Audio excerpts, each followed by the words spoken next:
If you move into another country, let's just say that you move to Costa Rica and you are not a Spanish speaker, you actually have to learn how to speak Spanish if you want to actually get around in that. And so you start with some rudimentary Spanish, and you learn to say, "Cómo se llama?" What is your name? And then when somebody asks you "Cómo se llama?" you say, "Me llamo Roberto."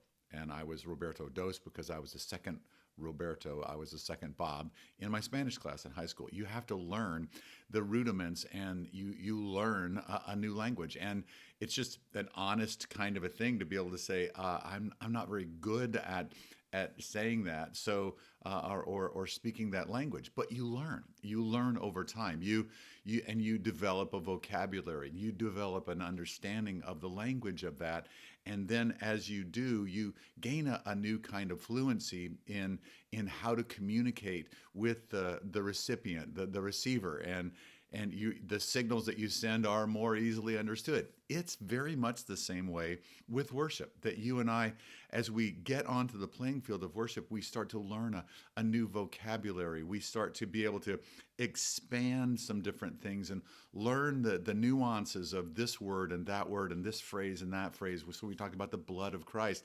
That's a truth concept in the scripture. And when we use that in worship, it has so much expansive memory and so much elasticity in terms of what it means and how when we use that term, that it has greater meaning. And when we say these things and we say, "Lord, I thank you for the blood of Christ.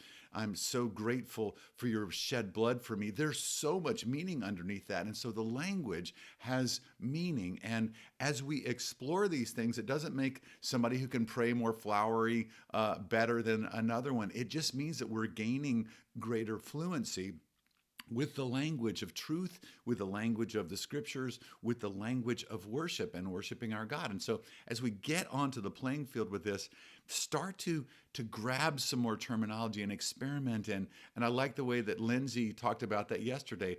Take some of these themes and start to explore them with God in worship.